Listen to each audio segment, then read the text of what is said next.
On est le 14 juillet 1989 et Pierre Momboundou vient de créer l'UPG, l'Union du peuple gabonais. Personne ne le sait encore à ce moment-là, mais il vient de créer l'un des plus gros partis d'opposition de l'histoire du Gabon. La preuve, quelques mois après la création de ce parti, il sera expulsé de France. Je vous rappelle qu'on est en 1989 et Omar Bongo a déjà compris que l'UPG de Momboundou va lui créer de sérieux soucis.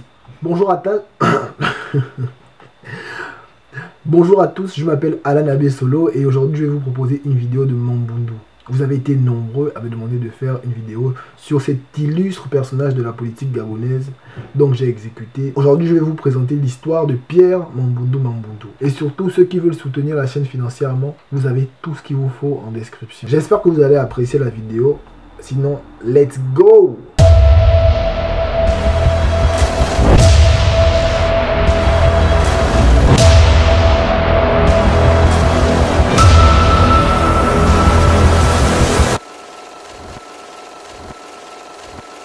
Pierre Momboundou est né le 6 décembre 1946 à Mouila dans l'Angounié. Issu de l'ethnie Pounou, il est le fils aîné d'une fratrie de 7 enfants. Son père commerçant et sa mère cultivatrice, il commence ses études secondaires au lycée catholique de Saint-Gabriel à Mouila. Puis il va quitter sa ville natale pour s'installer à Libreville où il va continuer ses études au collège Bessieux. Puis au lycée national Léon-Bas où il obtiendra son baccalauréat en 1966. 3 ans après son baccalauréat, il épousera Augustine Balou, qu'il connaissait depuis Mouila et avec qui il va avoir 5 enfants. Puis il va s'envoler pour la France où il va étudier à Perpignan puis à Toulouse. Il obtient une licence en physique et un diplôme d'ingénieur des télécommunications en 1972. Ce qui va conduire le natif de Mouila vers l'enseignement où il va donner des cours de physique dans une université de Perpignan. En 1973, il rentre au pays et rejoint l'OPT, l'Office des postes de télécommunications, avant de repartir travailler en France à l'OIF. Avec sa famille, Pierre Momboundou vit une vie paisible en région parisienne.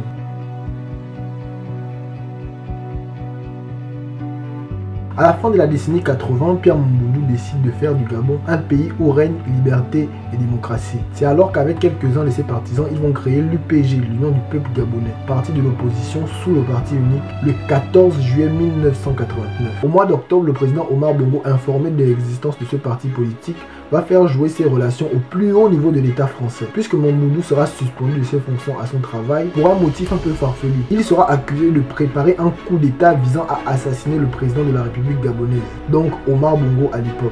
Et bien avant tout ça, un proche de Momboundou, Doukakas Ndiangui, sera arrêté et torturé en prison où il ne sortira jamais vivant, et pour les mêmes motifs que Momboundou. Et pour revenir à Pierre Momboundou, le gouvernement gabonais va demander à ce qu'on l'expulse du territoire français et demander à ce qu'on l'exile au Sénégal. Il sera donc envoyé en exil au Sénégal et je vous assure, cette destination n'a pas été choisie par hasard, puisqu'au Sénégal ce sera Abdou Diouf le président, un proche de Omar Bongo. Et vous allez bien voir que dans cette affaire, le Sénégal ne sera pas neutre. Il sera donc exilé tout seul, sans sa famille. Mais pendant son exil au Sénégal, il va continuer son combat politique, il va rencontrer les étudiants gabonais de Dakar, et au passage, il va même apprendre le Wolof. En 1993, il décide de rentrer au Gabon pour participer à la première élection à plusieurs candidats. Mais comme par hasard, il sera retenu à l'aéroport de Dakar pendant une semaine. Je vous ai bien dit que le Sénégal n'avait pas été choisi par hasard. Le 5 novembre 1993, il arrive au Gabon et pose directement sa candidature aux élections présidentielles. Mais malheureusement, sa candidature est rejetée. Et malgré les manifestations de ses partisans,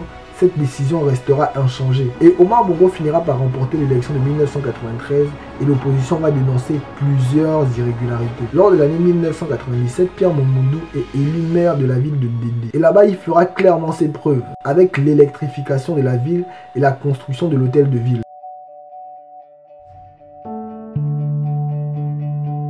Avant les élections présidentielles de 1998, Momboundou sera approché plusieurs fois par le parti au pouvoir, mais à chaque fois, il va recaler les propositions. Et lors de l'élection 1998, il sera désigné comme le candidat consensuel d'un groupe d'opposants. Et il sera même soutenu par Léon Mebiam qui a été le premier ministre d'Omar Bongo pendant plus de 10 ans. Mais au final, Pierre Momboundou obtiendra 16% des voix contre 66% pour Omar Bongo à l'élection de 1998. Et pour contester ces résultats, Pierre Momboundou va présenter à la presse des fausses pièces d'identité qui auraient permis à des étrangers de voter Omar Bongo lors de ces élections présidentielles. Il va également faire un recours auprès de la Cour constitutionnelle, mais malheureusement il n'en sera rien. En 2002, il sera encore approché par le parti au pouvoir, mais cette fois-ci, le parti au pouvoir avait déjà convaincu Paul Barbé Solo, un des plus grands opposants des années 90. Mais une fois de plus, il va refuser les avances du PDG.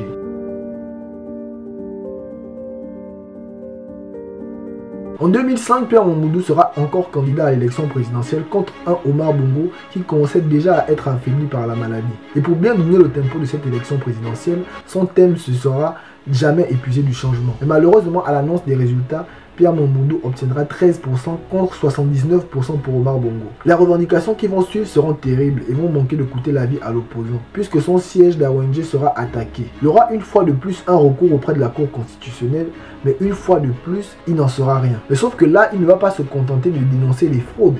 Il va également dire à la présidente de la Cour constitutionnelle que celle-ci est une présidente de la Cour par défaut, parce qu'elle vient de briguer un 3e mandat. Quel courage! Quelque temps après, il va échapper à une attaque de son QG. Il va s'échapper miraculeusement et certains diront même que c'est grâce au buti qu'il a pu s'échapper ce jour-là. Bref, il va aller se réfugier à l'ambassade d'Afrique du Sud. Et c'est à partir de ce moment-là que Pierre Mamboundou va accepter de négocier avec le PDG. Après ça, il sera très critiqué et certains vont même le comparer à Paul Mbaba Sol. Mais lui, il va répondre que le président Omar Bongo est un homme de dialogue et de paix, ce qui va encore aggraver les choses. Mais finalement, les négociations n'aboutiront pas.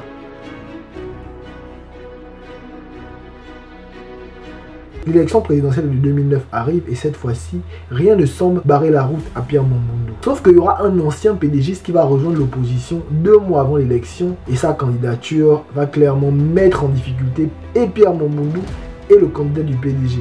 À l'annonce des résultats, Ali Bongo, candidat du PDG, est déclaré vainqueur. Et Pierre Mamboundou, lui, finit juste 3e derrière André Baobab. Ces résultats seront contestés par toute l'opposition. Le 3 septembre, soit 3 jours après l'annonce des résultats, Pierre Mamboundou va demander à ce que soient proclamés les vrais résultats de l'élection. Et à ce moment-là, il sera victime d'une tentative d'assassinat. Il sera gravement blessé, mais sa sécurité parviendra à l'évacuer. Mais à la veille des élections législatives, Pierre Mamboundou va encore flirter avec le PDG. Ce qui allait permettre au PDG d'isoler l'Union nationale d'André Baobab dans l'opposition. Surtout quand on sait que Pierre Mamboundou et André Baobab n'étaient pas les meilleurs amis du monde.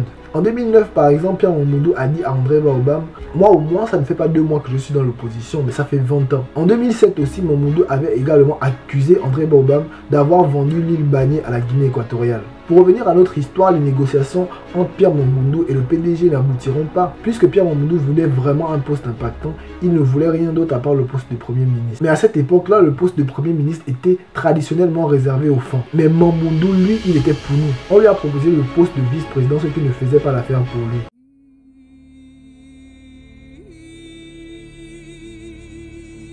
En 2011, Pierre Mamboundou arrive en retard à l'un de ses meetings et quand il arrive, il fait comprendre à ses collaborateurs que s'il est arrivé en retard, c'est parce qu'il a reçu un appel qui lui disait que s'il se rendait à ce meeting-là, il allait recevoir 2 balles dans la tête. Et le 13 octobre 2011, il va clairement faire savoir à ses collaborateurs qu'il a l'impression que sa maison est surveillée. On est samedi le 15 octobre 2011 et Mamboundou, en pleine réunion, fait savoir à ses collaborateurs qu'il partira plus tôt parce qu'il a l'impression que sa tête a été mise à prix. Il est environ 20 h quand Mamboundou arrive chez lui et à peine arrivé, il demande à quelqu'un d'aller lui acheter du crédit. Puis il va décider de se rendre au sous-sol de sa maison vu qu'il entend du bruit. À peine arrivé au sous-sol, il se fera neutraliser par 2 hommes qui lui injecteront un produit qui aura pour but de lui faire un arrêt cardiaque. On dit souvent que la mort naturelle n'existe pas en politique, mais Mamboundou sera déclaré mort, victime d'une crise cardiaque le samedi 15 octobre 2011.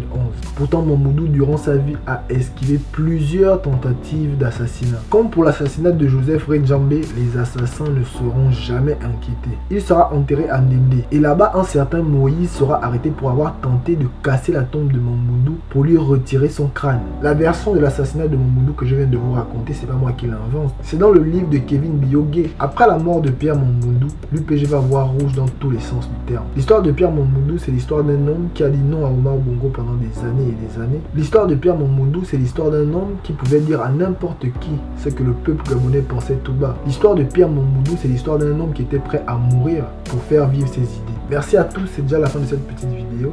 N'oubliez pas de liker, de partager, de commenter la vidéo et même de vous abonner si ce n'est pas encore fait. Et surtout, ceux qui veulent soutenir la chaîne financièrement, vous avez tout ce qu'il vous faut en description. Prenez soin de vous. Au revoir.